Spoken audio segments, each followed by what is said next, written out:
दुनिया की किसी भी महामारी से ज्यादा अगर बात करें भारतवर्ष में अकेले एक्सीडेंट में मरने वालों की तादाद इस कदर होती है कि वो महामारी से भी ज्यादा होती है।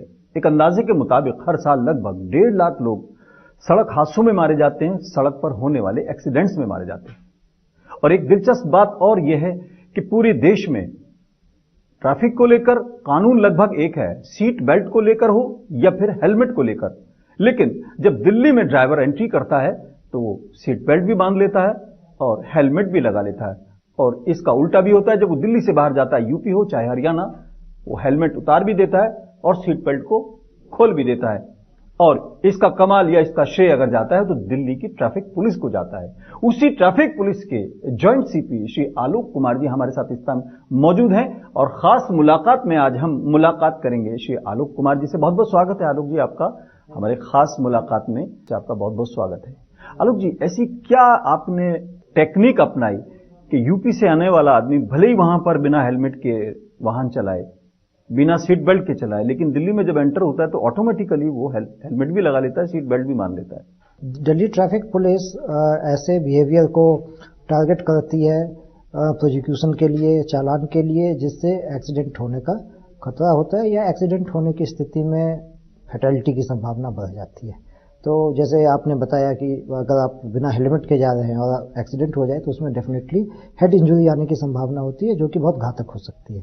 उसी तरह से ये भी बड़ा प्रूवन फैक्ट है कि सीट बेल्ट के बगैर अगर आदमी ड्राइव कर रहा है या कार में बैठा हुआ है एज ए पैसेंजर और फिर एक्सीडेंट हो जाता है तो उसमें घातकता बढ़ जाती है, फैटेलिटी की संभावना बढ़ जाती है। उसी तरह से रेड लाइट जंप है, ड्रंकन ड्राइविंग है। तो इस तरह के तमाम बिहेवियर जिसमें एक्सीडेंट होने की सूरत में फैटेलिटी की संभावना बढ़ेगी, वो दिल्ली ट्रैफिक पुलिस के निशाने पे उस तरह का बिहेवियर है और उसका हम जमकर चालान करते हैं, प्रोसिक्यूशन करते हैं, ताकि लोगों को एक सही और आप कह सकते हैं सेफ तरीके से सड़क पे चलने का मैसेज जा सके। आलोक जी, जिस तरह से कहा जाता है लगभग 1.5 लाख लोग हर साल भारतवर्ष में लगभग मौतें होती हैं और 1 घंटे में 17 लोगों की मौत होती है और 400 लोग डेली एक्सीडेंट में मारे जाते हैं। तो क्या आपको लगता है कि बड़ा चैलेंज है एज ए ट्रैफिक पुलिस और ट्रैफिक का कितना जिम्मेदारी आप मानते हैं? ये बहुत ही मेजर चैलेंज है ये फैटेलिटी को कम करने के लिए, जिसमें ट्रैफिक पुलिस के अलावा बाकी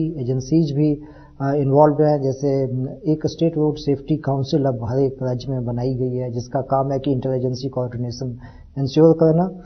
और केवल अगर दिल्ली की बात करें तो दिल्ली में आज से 10 साल पहले तक 2000 से ज़्यादा मौतें होती थी रोड एक्सीडेंट्स में, जिसमें दिल्ली ट्रैफिक पुलिस और बाकी एजेंसीज के प्रयास से अब उसको लगभग 1500 या 1600 के आसपास जाके वो स्टेबलाइज हुआ है। तो पिछले 5-7 सालों में ये मौतें जो दिल्ली की सड़कों पे कम हुई है और उसके लिए हम प्रयासरत रहते हैं पूरे साल।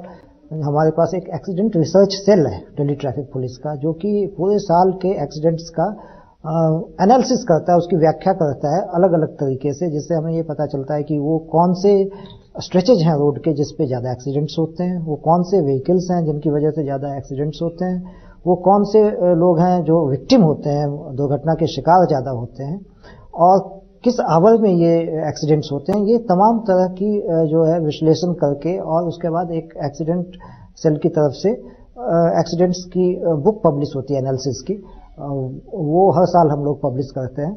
और उसी के आधार से फिर हम अगले साल का अपना सारा चालान कहाँ करना है, किस वक्त करना है, किस तरीके से करना है, रोड सेफ्टी एजुकेशन जो है वो कौन से सेगमेंट्स को देना है।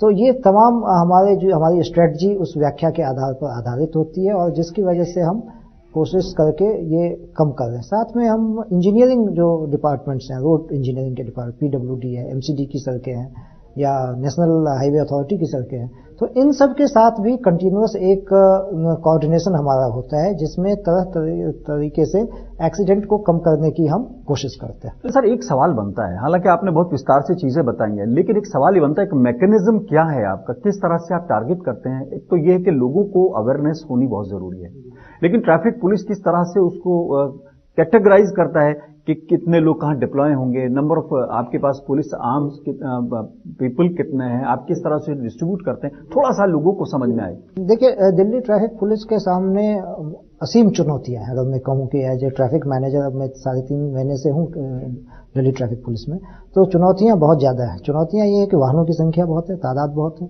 केवल दिल्ली में ही तादाद नहीं, बल्कि आसपास के जो शहर हैं उनसे भी लोग काम करने के लिए या तो दिल्ली से वहाँ जाते हैं, जैसे नोएडा है, गुड़गांव है, और वहाँ से भी लोग रोज दिल्ली आ रहे हैं। इसके अलावा तो ये व्हीकल वॉल्यूम तो हो ही गया बहुत ज़्यादा। इसके अलावा क्या है कि पर्व त्योहार बहुत, चूंकि दिल्ली इतना बड़ा शहर है तो ऑब्वियसली हर चीज़ का स्केल ज़्यादा है। जैसे अभी पॉलिटिकल एक्टिविटीज भी बहुत रहती है, रैली भी बहुत रहती है, जैसे छठ है या धनतेरस है या दीपावली है, दुर्गा पूजा है, रामलीला है, नवरात्र है, गणेश चतुर्थी है, मुहर्रम है, उसके बाद ये ओकेजन्स हो गए। और फिर साथ में इवेंट्स इंटरनेशनल लेवल के बहुत होते हैं। क्योंकि हम देश की राजधानी में रहते हैं तो यहाँ इवेंट्स भी, जैसे विंटर टाइम है तो इवेंट्स का कैलेंडर भी उसी तरह से इंटेंसिफाई हो जाता है और हर दिन कोई ना कोई यहाँ पे बड़े इवेंट्स होते रहते हैं। तो इन सब को मैनेज करने के अलावा ये देखना कि दिल्ली में जो आम शहरी है उसकी कम्यूटिंग आसान हो और वो कम से कम समय में पहुंचे और सेफली पहुंचे। तो कम समय में पहुंचना और सेफली पहुंचना, इसमें भी कई बार डायकॉटमी होगी। अगर आप बहुत तेज चलेंगे तो एक्सीडेंट की संभावना बढ़ती है। फिर मिक्स ऑफ ट्रैफिक बहुत है। एक स्टडी है जिसके हिसाब से 30 या 35 तरह के वाहन दिल्ली की सड़कों पे चलते हैं। इतने किस्म के वाहन चल रहे हैं। तो जब मिक्स ऑफ ट्रैफिक होता है उसमें भी इंटरैक्शन जब होता है, दो, एक फास्ट मूविंग है, एक स्लो मूविंग है ना, एक बड़ी गाड़ी है, एक छोटी गाड़ी है, कोई पेडेस्ट्रियन है, पेडेस्ट्रियन की क्रॉसिंग कहाँ है, कहीं सेफ है, कहीं नहीं है। तो इन सब फैक्टर्स को ध्यान में रखते हुए जब दिल्ली ट्रैफिक पुलिस को ट्रैफिक को चलाना होता है, उसको मैनेज करना होता है, तो एक बहुत मुश्किल चुनौती होती है। और साथ में ये भी इंश्योर करना कि लोग सेफली घर से निकलें और सेफली पहुंचे, चाहे स्कूल जा रहे हों, मार्केट जा रहे हों, काम पे जा रहे हों। तो ये इसके लिए हमारे पास जो रिसोर्सेज है, हमारे पास ह्यूमन रिसोर्सेज की अगर हम बात करें तो तकरीबन 5,500 से 6,000 ट्रैफिक पुलिसकर्मी दिल्ली ट्रैफिक पुलिस में है। तो इन सब जो ओकेजन्स हैं उसके हिसाब से डिप्लॉय करना, जो मेन स्ट्रेचेज और कॉरिडोर हैं जिस पे ट्रैफिक फ्लो बहुत वॉल्यूम ज़्यादा है, जैसे आउटर रिंग रोड है, और जो 28 ए कैटेगरी कॉरिडोर्स हैं जिसमें अरविंदो मार्ग है, भीष्म पितामह मार्ग है, मथुरा रोड है। तो ये जो तमाम इंपॉर्टेंट स्ट्रेचेज हैं, सारा न्यू दिल्ली एरिया है जहाँ पे ट्रैफिक स्मूथली चले, ये इंश्योर करना।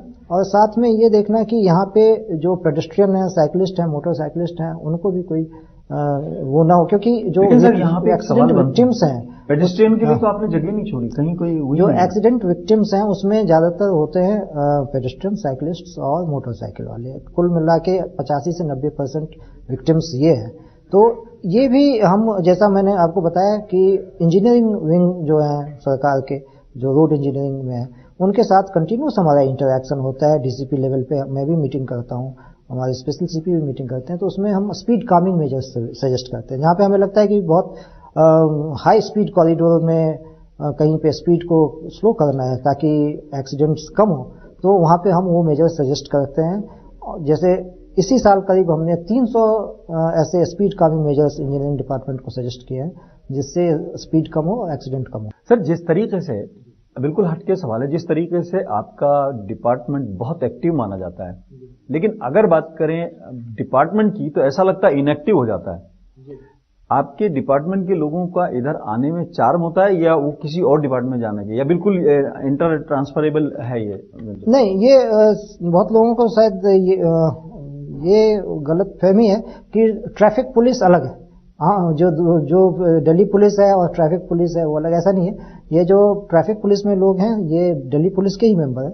अब सारे दिल्ली पुलिस के ही मेंबर है। वो इंटर यूनिट ट्रांसफर पे आते हैं। आज कोई जिले में है तो कल को ट्रैफिक में आ सकता है, आज ट्रैफिक में, कल को वो पीसीआर में जा सकता है या बटालियन में जा सकता है या सिक्योरिटी विंग में जा सकता है। तो ये सारे यूनिट्स जो हैं दिल्ली पुलिस के हैं और सब आपस में एक जगह से दूसरी जगह ट्रांसफर लोगों के होते हैं। सर, जैसे ट्रांसपोर्टेशन जो है वो एक बड़ा इंपॉर्टेंट फैक्टर है पूरे देश के तरक्की का भी और देश के मोबिलिटी का भी। और अगर देखें, चूंकि आप पुलिस डिपार्टमेंट है, पुलिस का जो रिश्ता है पब्लिक से भी है और उससे ज्यादा रिश्ता उसका क्राइम से है। और मोबिलिटी के लिए क्रिमिनल्स आमतौर पर व्हीकल्स का यूज करते हैं। आपका focus as a traffic policeman सिर्फ लॉज और उसके ट्रैफिक रूल्स को ओबे करना, या ये भी कभी कभी देखना होता है, कई बार मोबिलिटी में है लेकिन उसको नजरअंदाज भी किया जाता है कि क्रिमिनल्स क्या ले जा रहे हैं, इस पे कभी नजर रहती है? नहीं, आपको ये बताऊं मैं कि पीसीआर, ट्रैफिक और लोकल पुलिस की एक इंटीग्रेटेड चेकिंग भी होती है, जो आपका सवाल है। तो उसमें क्योंकि अल्टीमेटली हमारा ऑब्जेक्टिव जो है शहर में बेटर पुलिसिंग देना है, और उसमें जो कम्यूटिंग है उसका एक पार्ट है, लेकिन जो क्राइम सिनेरियो है उसको as a traffic policeman हम इग्नोर नहीं कर सकते हैं। तो इसलिए पीसीआर, ट्रैफिक और लोकल पुलिस का इंटीग्रेटेड चेकिंग हर दिन अलग अलग जगहों पे ऑर्गेनाइज होता है, जहाँ पे हम इकट्ठी चेकिंग करते हैं। एक ट्रैफिक पुलिस की तरफ से चक्रव्यूह स्कीम ऑर्गेनाइज होती है, जो हम दिल्ली के अलग अलग कॉलोनीज में, जहाँ पे ट्रैफिक पुलिस के रिसोर्सेज पूल होते हैं और साथ में लोकल पुलिस के भी रिसोर्सेज पूल होते हैं, और वहाँ पे भी हम नाके लगाते हैं, जिसमें बेसिक पर्पस तो ट्रैफिक रूल तोड़ने वालों पर शिकंजा कसना है, नकेल कसना है। लेकिन इस तरह की जब चेकिंग होती है और एक कंसंट्रेशन एक एरिया में लोकल पुलिस और ट्रैफिक पुलिस का एक साथ इकट्ठे होता है, तो उससे अपराध पे भी डेफिनेटली रोकथाम होती है, क्योंकि आपको पता है कि वर्दी से क्रिमिनल डरता है। अभी अलर्ट है, अभी पिछले दिनों जैसे कहा गया कि 7 टेररिस्ट आए हैं, तो क्या आप अलर्ट में ट्रैफिक पुलिस का भी रोल किस तरह से होता है, कितना होता है?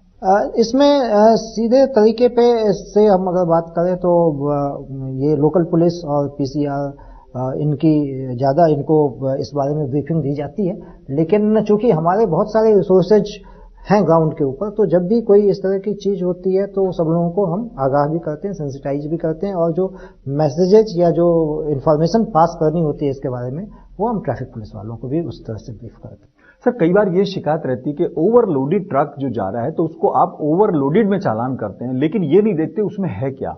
तो जैसे हालात देश में है, क्या आपको नहीं लगता कि जो ओवरलोडेड, मान लीजिए कोई व्हीकल या कोई भी चीज जा रही है, उसमें ये देखा जाए उसमें है क्या?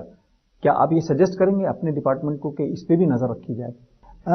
इसके लिए जैसा मैंने बताया, जो इंटीग्रेटेड चेकिंग है उस समय हम इस तरह की चेकिंग करते हैं। जब पीसीआर और लोकल पुलिस साथ में होती है तो उस समय हम ये भी देखते हैं कि उसके अंदर, क्योंकि लोकल पुलिस का कंपोनेंट साथ में होता है, तो वो उस चीज के लिए ट्रेन होते हैं, उस चीज के लिए उस तरह से गियर्ड अप होते हैं, उनकी ब्रीफिंग टास्किंग उस किस्म से है।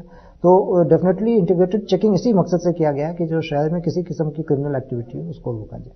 सर, जैसे एक चैलेंज आ गया, रोड्स बहुत स्मूथ हो गए हैं, स्पीड बढ़ गई है, बड़ी हाई मतलब टेक्निक वाली व्हीकल्स अब इंडिया में आ गए हैं, ट्रक भी बहुत तेजी से भागता है, और जो आप वो कहते हैं पावर ब्रेक है और पावर स्टीयरिंग है, ट्रक जो बहुत लोडेड ट्रक है वो भी स्मूथली टर्न हो जाता है। तो इस एक्सीडेंट की जो संभावनाएं बढ़ गई हैं, ऐसे में चैलेंजेस को कैसे मीट आउट किया जाता है? एक तो जैसा मैंने बताया कि जो ट्रैफिक कामिंग या स्पीड कामिंग मेजर्स जिसको बोलते हैं, जिसमें हम एक कॉरिडोर जो बहुत हाई स्पीड कॉरिडोर है, उसमें बीच बीच में हम उसको स्पीड को ब्रेक करते हैं। उसमें जैसे एक टेबल टॉप बना देना, तो अगर टेबल टॉप हम बना देते हैं तो उससे क्या होता है कि स्पीड पे जो एक ट्रैफिक चला आ रहा है वो बीच में थोड़ा सा हॉल्ट ले लेता है, हॉल्ट लेगा, थोड़ा सा रुकेगा, फिर वो टेबल टॉप क्रॉस करने के बाद चलेगा। तो ये स्पीड ब्रेक कर देते हैं, ताकि जो खास के जहाँ पे मान लीजिए वहाँ पे पेडेस्ट्रियन क्रॉसिंग है, लोग पैदल आते जाते हैं उस जगह से, तो ऐसी जगहों को आइडेंटिफाई करके एक तो हम ये करते हैं। इसके अलावा जो दूसरी चीज है वो रोड सेफ्टी का अवेयरनेस। जैसा मैंने कहा कि जिस किसी के हाथ में स्टीयरिंग है उसको ये समझना चाहिए कि वो मोटर व्हीकल केवल पॉइंट ए से बी तक पहुंचने का साधन नहीं है, पॉइंट ए से बी तक पहुंचने का एक सेफ साधन है, सेफ साधन होना चाहिए। यानी ट्रैवल करना ही अपने आप में ऑब्जेक्टिव नहीं है, सेफ ट्रैवल करना ऑब्जेक्टिव है। चाहे वो ऑटो ड्राइवर हो, चाहे वो ई रिक्शा का ड्राइवर है, चाहे वो कैब का ड्राइवर है, चाहे वो स्कूल वैन का ड्राइवर है, या कोई प्राइवेट हम आप जब चलाते हैं व्हीकल चलाते हैं, या डीटीसी का हो, किसी और रोडवेज का हो, या ट्रकों के ड्राइवर। तो इन सब के मन में ये मैसेज इन सब तक पहुंचाना कि आप जब भी स्टीयरिंग पे बैठते हैं तो आप खुद भी सेफ रहें और आसपास के जो लोग बाकी रोड यूजर्स हैं उनको भी सेफ रखें, महफूज रखें, ये मैसेज पहुंचाना जरूरी है। खास मुलाकात में हमारे साथ आलोक कुमार जी हैं, दिल्ली ट्रैफिक पुलिस के जॉइंट सीपी हैं, और हम उससे बड़ी दिलचस्पी से ये मालूम करना चाहते हैं कि जब कोई आदमी घर से बाहर निकले तो शाम को सुरक्षित कैसे वो लौट के अपने घर पहुंचे, उनके लिए क्या क्या करना है, क्या क्या जिम्मेदारियां और क्या क्या चैलेंजेस हैं। फिलहाल एक छोटा सा ब्रेक लेते हैं, आप कहीं जाइएगा नहीं, बने रहिए हमारे साथ, बहुत जल्द हाजिर होते हैं।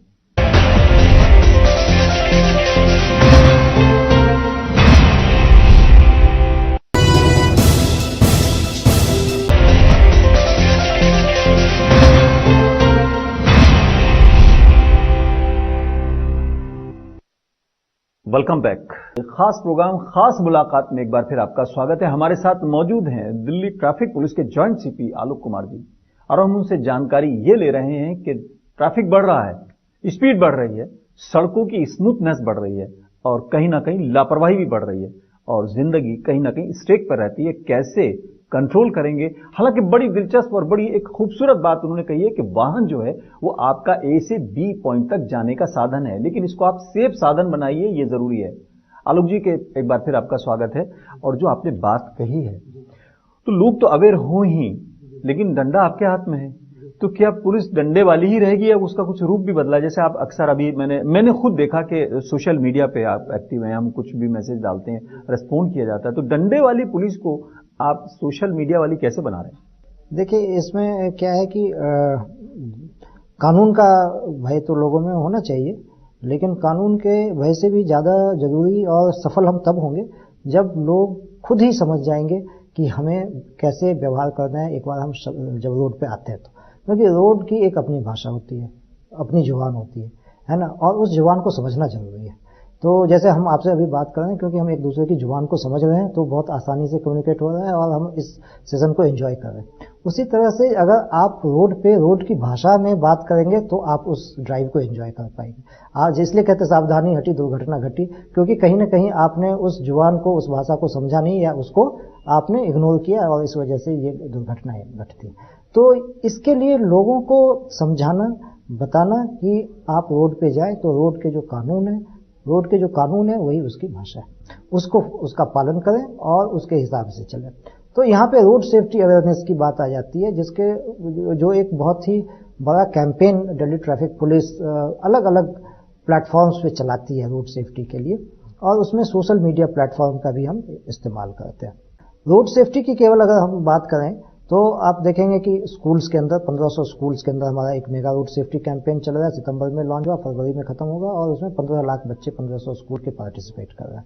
इसके अलावा कंटिन्यूसली हम अलग अलग सेगमेंट्स के जो ड्राइवर हैं, चाहे वो डीटीसी ड्राइवर हो या कैब ड्राइवर्स हैं या क्लस्टर्स के ड्राइवर हैं या कॉर्पोरेट एम्प्लॉइज है, इवन हम जैसे आप आजकल इंस्टेंट डिलीवरी का है, होम डिलीवरी का है कि आपको खाना मिल जाता है। आप अलग अलग जोमेटो है और पता नहीं स्विगी है, तमाम तरह के ऐप्स हैं, आप ऑर्डर करते हैं, आपके पास खाना आता है। अब वो जो खाना लेके आता है आपका, वो प्रेशर में होता है कि मुझे खाना जल्दी पहुंचाना है, तो जब वो प्रेशर में चलेगा तो हो सकता है एक्सीडेंट की संभावना हो सकती है। तो हम उनके साथ भी टाइप कर रहे हैं, हम वहाँ भी सोच रहे हैं, स्ट्रेटेजिक थिंकिंग हमारी वहाँ भी है कि उनके जो ड्राइवर्स हैं, इस तरह के जो ऐप है, तो उनको हम ट्रेन कर रहे हैं कि आप खाना पहुंचाइए लेकिन सेफली, आप अपनी सेफ्टी का भी ध्यान रखिए।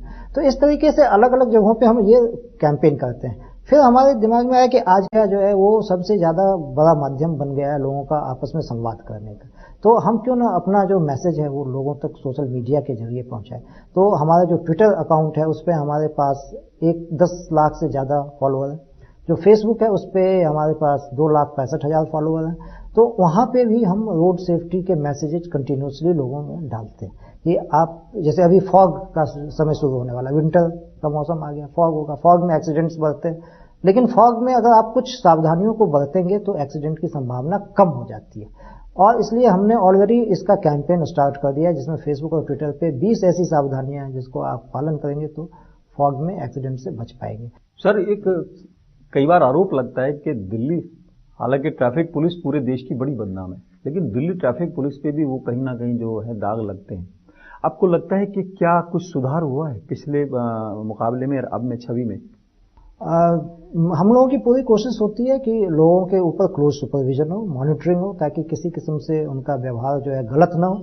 इसके लिए सॉफ्ट स्किल्स की ट्रेनिंग हमने 2 दिन की शुरू करवाई है। ये भी एक बिल्कुल नया इनिशिएटिव है जो हमारे स्पेशल सीपी ट्रैफिक ताज हसन साहब है, उन्होंने ये स्टार्ट करवाया है। उसमें हम 2 दिन की यहाँ सॉफ्ट स्किल ट्रेनिंग अपने यहाँ ऑर्गेनाइज करते हैं, जिसका एक पार्ट ये भी है कि आप व्यवहार कैसा करें और साथ ही किसी किस्म के करप्शन में इंडल्ज न करें। एक क्लियर मैसेज उनको दिया गया है। उनकी विजिबिलिटी रोड के ऊपर बढ़ाई गई है। जैसे पीक आवर्स में हमने बिल्कुल ही प्रोसिक्यूशन अभी मना किया हुआ है कि सुबह 9 से 11 तक केवल रेगुलेट करेंगे, उस समय चालान नहीं करेंगे, क्योंकि उस समय लोगों को रास्ता देना ज्यादा इंपॉर्टेंट है। है ना। तो ये इस तरह के कई कदम उठाए गए। इसके अलावा जो हमारा इंटरनल विजिलेंस सिस्टम है उसको भी मजबूत किया गया है ताकि लोगों के ऊपर निगरानी रहे। तो ये सारे मैकेनिज्म ऐसे हैं। और साथ में मैं आपको बताऊं कि ग्रीवांस रिड्रेसल, जैसे सोशल मीडिया का आपने कहा, तो केवल रोड सेफ्टी के लिए हम उसको इस्तेमाल नहीं कर रहे, उसको हम लोगों की शिकायत का निवारण करने के लिए भी इस्तेमाल कर रहे हैं। सर, जैसे लोगों को काबू करने के लिए, कंट्रोल करने के लिए आपने अलग अलग मेजर्स लिए हैं। कहीं आपने कैमरे लगा देते हैं, स्पीड ओवर स्पीडिंग के लिए कैमरे लगे होते हैं, दूर से देख लेते हैं कितनी स्पीड आ रही है, और भी चीजें हैं।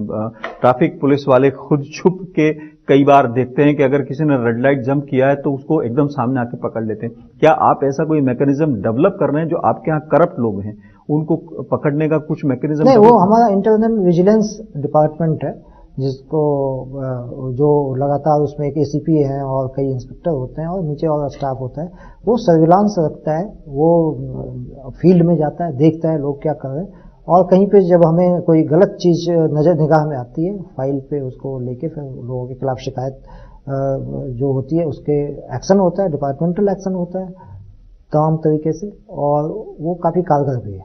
सर, एक शिकायत आई थी कि बीच में कुछ स्पेशल स्टिकर्स जारी किए थे, वो जिस व्हीकल पे स्टिकर लगेगा उसे कोई नहीं रोकेगा, क्या उसको कंट्रोल किया गया है? या उसको कंट्रोल किया गया है और उसके खिलाफ काफी सख्त कार्रवाई की गई है, और डेली बेसिस पे सीनियर ऑफिसर उस चीज को मॉनिटर करते हैं कि इस तरह की घटना कहीं ना हो, और अगर कहीं पे कोई घटना पाई जाती है तो वहाँ का जो फील्ड स्टाफ है उसके खिलाफ बहुत सख्त एक्शन लिया जाता है और डिपार्टमेंटल विभागीय कार्रवाई की जाती है। लेकिन सर, ये बड़ा सवाल है कि अगर स्टिकर जारी हो रहे हैं तो उसमें तो बहुत सारे लोग होंगे, तो कैसे उसको तोड़ा जाएगा? क्योंकि कमर्शियल व्हीकल ही उनके टारगेट पे होते हैं। अगर मैंने बेल्ट नहीं लगाई उनको मैं दिख जाता हूं, लेकिन जो कमर्शियल व्हीकल्स हैं, ऑटोज हैं और खासतौर से जो कमर्शियल व्हीकल हैं, माल वाहक जो हैं, उनको वो रोकते नहीं है। तो क्या अभी भी चल रहा है? नहीं, उसके लिए नहीं। जैसा मैंने आपको बताया, इसके लिए हमने कंटिन्यूअस बहुत तरह के, अब सारी चीजें पब्लिक डोमेन में नहीं ला सकते, लेकिन ये है कि बहुत तरीके से हम एनालिसिस करते हैं।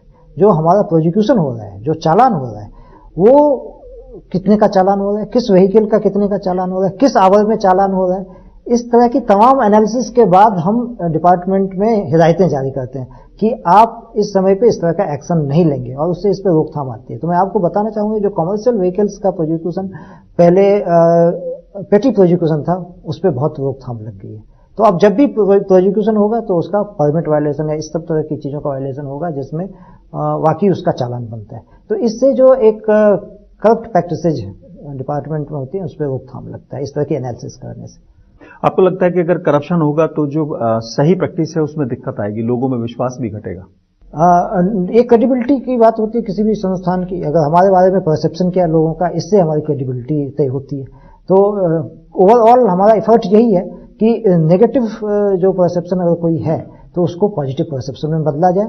लगातार हम अच्छे काम करें और लोगों की निगाह में उस काम को लाएं, ताकि जो हमारे बारे में लोगों का सोचना है वो सही हो। जो ग्राउंड पे हमारा स्टाफ है उसका बिहेवियर ओवरऑल क्या होगा लोगों के साथ, ये तय करता है कि लोग हमारे बारे में क्या सोचते हैं। और इसके बारे में कंटिन्यूअस मैंने आपको बताया कि क्लोज सुपरविजन जो है उसका सबसे अच्छा उपाय तो वही है। सर, जैसे आप पॉल्यूशन कंट्रोल की बात होती है, बड़ा पॉजिटिव सवाल है क्योंकि पॉल्यूशन को लेके अभी बहुत दिक्कत हो रही है, एनजीटी भी एक तरह से, लेकिन आप भी कहीं ना कहीं उसमें पूरी तरह इन्वॉल्व हैं, क्योंकि वाहन का अगर पॉल्यूशन सर्टिफिकेट नहीं है लेकिन वो 3 महीने का होता है, या तो उसमें कुछ ऐसा मैकेनिज्म हो जैसे 15 साल की गाड़ियों को सुप्रीम कोर्ट ने कहा कि अब ये 15 साल बाद नहीं चलेंगे, 10 साल बाद नहीं चलेंगे, ये भी एक चैलेंज आ रहा है। तो दिल्ली एनसीआर में ये चैलेंज रहेगा, इसको कैसे करते हैं? ये हमारा जो ग्राउंड पे स्टाफ है वो कंटिन्यूअस पॉल्यूशन जो सर्टिफिकेट है उसके बिना चलाना, आपको पता है, वो पेनलाइज किया जा सकता है, तो उसका कंटिन्यूअस प्रोसिक्यूशन और चालान होता है। अमूमन एक दिन में मैंने देखा है कि 200 से 300 व्हीकल्स जो है बिना सर्टिफिकेट के चल रहे हैं जिनका चालान हम लोग कर रहे हैं। इसके अलावा जो पॉल्यूशन में दूसरी चीजें हैं जो व्हीकल्स दिल्ली में नहीं आने चाहिए, जो दिल्ली बाउंड नहीं है, उन व्हीकल्स को दिल्ली में, जो कमर्शियल व्हीकल्स हैं जो दिल्ली बाउंड नहीं है, उनके दिल्ली में आने पे रोक है। तो इसके बॉर्डर पे चेकिंग होती है इसकी, और प्रतिदिन 100 से 150 ऐसे व्हीकल हैं जिनको हम यहाँ से लौटा देते हैं। जब से एक्सप्रेस वे बना है, ईपीई बना है, ईस्टर्न पेरिफेरल एक्सप्रेस वे, उस समय से हमने देखा है कि इस तरह के वाहनों की संख्या में कमी आई है, क्योंकि जैसा कि हाईवे अथॉरिटी ने हमें बताया कि 50,000 के आसपास व्हीकल्स ईपीई से रोज आज की तारीख में गुजर रहे हैं। और आपको पता है कि कल ही WPE भी शुरू हो गया है, तो उसके बाद हमें उम्मीद है कि ऐसे वाहनों की संख्या जो दिल्ली को केवल ट्रांजिट के तौर पर इस्तेमाल करते थे और घटेगी। इसके अलावा और भी कुछ चीजें हैं, जैसे ट्रैफिक को स्मूथ रखना अपने आप में ही पॉल्यूशन को कम करने में सहायक होता है। सर एक सवाल, जैसे ऑड-इवन को लेकर बात चली थी अभी बीच, वो कितना इफेक्टिव मानते हैं उसको, या आप उसको सजेस्ट करते हैं? देखिए, ये पॉलिसी डिसीजंस है जो गवर्नमेंट लेवल पे, जिसमें हमारे लेवल पे डिसीजंस नहीं होते हैं, हम लोग तो इम्प्लीमेंट करते हैं, और इसमें मैं इसके अलावा कोई कमेंट नहीं कर पाऊंगा। मतलब इसके रिजल्ट्स आपको कैसा लगता है, बेटर है? नहीं, ये देखिए, ये पॉलिसी डिसीजंस हैं जिसमें कोई हमारे लेवल पे तो हम ये डिसीजन नहीं ले सकते, ये ट्रांसपोर्ट डिपार्टमेंट का डिसीजन होता है दिल्ली सरकार के, तो वो इस बारे में जब भी जैसा डिसीजन लेंगे, जो भी कॉम्पिटेंट अथॉरिटीज है उनके जो डायरेक्शन होंगे, हम तो उनका पालन करेंगे। सर एक लास्ट सवाल, सर टू व्हीलर जो है सबसे बड़ी प्रॉब्लम मुझको लगती है। मैं जब रोड पे गाड़ी चलाता हूं तो मुझको टू व्हीलर से बहुत डर लगता है। मुझे ट्रक से डर नहीं लगता, बस से डर नहीं लगता, टू व्हीलर से, क्योंकि उसकी स्पीड बहुत है। वो जरा सा ब्रेक लगता है और रुकने के बजाय गिर जाता है। बिल्कुल।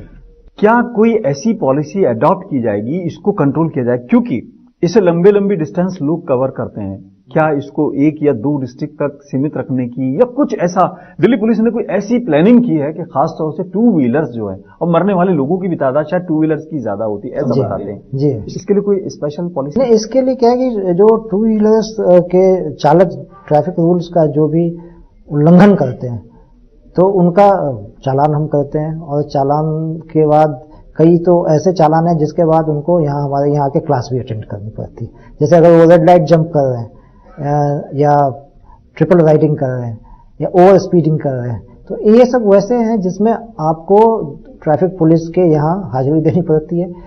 ये कोर्ट के आदेश हैं, सुप्रीम कोर्ट की जो रोड सेफ्टी कमेटी है उनके आदेश हैं, तो यहाँ पे आके उनको फिर वो क्लास भी अटेंड करनी पड़ती है।